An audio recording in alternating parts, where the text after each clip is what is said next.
Hey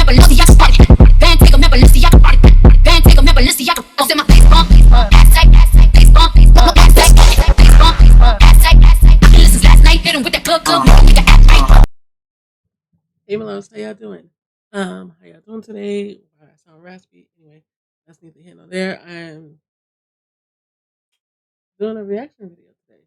So the reaction video is I always said her name was Seon, but I think it's pronounced Sean in like Korean or Japanese. Not too sure. You can correct me on that. I can correct me on that. I think it's Sean. Anyway, the video we're gonna do is the worst horror tropes, and I think like horror movies. I think that's what the title's called. Let me just make sure. Yeah, worst horror trope reaction. That's the title for my thing is reaction. That's what we're reacting to. So let's get started on the video. I actually uploaded my first original scary story 4 years ago. Throughout the years, I've written really good ones and extremely bad ones. As an avid fan of anything scary, here's a list of the 5 worst horror tropes I've ever seen. If you enjoy any of the topics I'm talking about, then there's no shame in that. I've Bring it definitely on. used a few of these in my videos before I knew better. Number 5. Silly antagonist. When I was younger, Yes. if anyone said a movie was going to be scary, I was automatically afraid, before I even knew what the movie was going to be about. Now that I'm older and rewatching these movies, They're corny as I hell. realize some of these Corny. films aren't intimidating in the slightest. For example, the Leprechaun movie. I watched it when I was super young, and everything about it terrified me. Anytime he was on screen, I literally had to close my eyes, and he gave me nightmares for such a long time. I could never look at St. Patrick's Day the same. After I grew up and rewatched the movie, I realized the Leprechaun is honestly just a little guy. Thank you. There's one scene where he's on a pogo stick, and he pogo sticks a guy. And it was stupid. Don't get me wrong. I love the Leprechaun movie, but it was stupid. Literally a 2 feet tall redhead in a green outfit. Like, please pick a struggle, brother. Another stupid villain is Chucky, a different redhead shorty. I feel some type of way about Chucky, but okay. How do you let this little guy chase you around with a knife and somehow survive to get 9 different movies? I remember when the new Child's Play came out in 2019, and I was debating between watching that movie and Toy Story 4.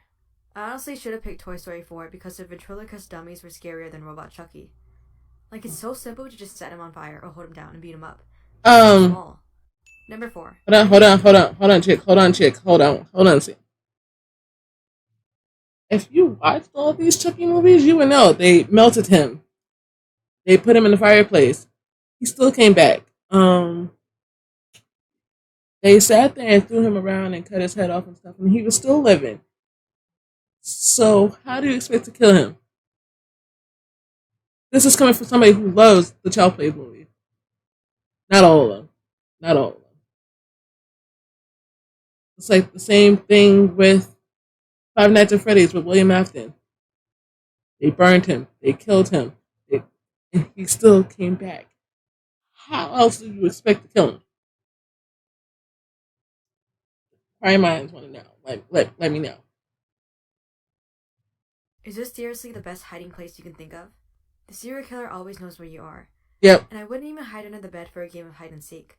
Once you're under the bed and the killer sees you, where do you go from there? You're stuck. And it's honestly embarrassing trying to shimmy your body out as the killer is trying to stab you. If you have enough time to manage to get under this bed, you have enough time to open that window and escape. Number 3. Splitting up. In so many versions of Friday the 13th. Yeah, that's so stupid. Which is famous in their universe for a serial killer named Jason. Not only do they willingly decide to go there, but these idiots come up with a great idea that they should split up and explore the camp. Like, why does everyone suddenly want to be a detective when they're in a forest with a raging serial killer on the loose? They make all these stupid decisions, but they're so surprised when they all start slowly turning up dead. Rule number 1. If there's a killer or some sort of demon, you don't split up with the rest of the group, because then they start picking you off one by one. Number 2. Falling down and not getting back up. This stresses me out the most. I feel like I'm watching a sport and trying to talk to the players through their TV screen. Please get up. Like, if I'm getting what did you trip on? Trip over a branch, I'm not letting that stop me. And it's the worst when they trip over their own legs.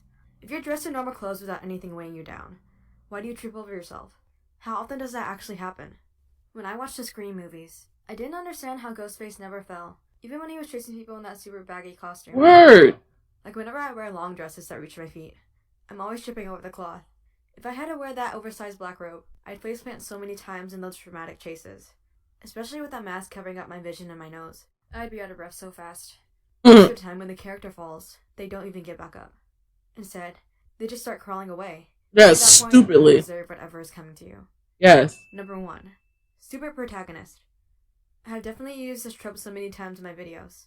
To be honest, sometimes it's just convenient for the protagonist to be stupid, in order for the story to flow smoothly. Like, do you think a normal person is gonna try weight loss pills that were offered to them by a sketchy woman on the bus? No. I mean, But if she there's some then the stupid video people would that end would right do 10 it. seconds. In my opinion, a story is so much stronger whenever you want to root for the main character.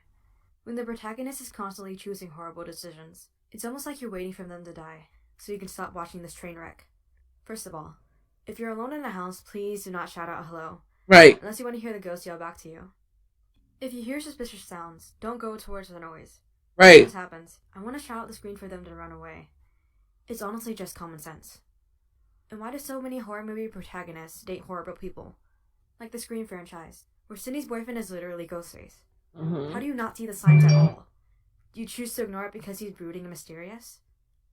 So, that's all the worst horror movie tropes I've ever seen.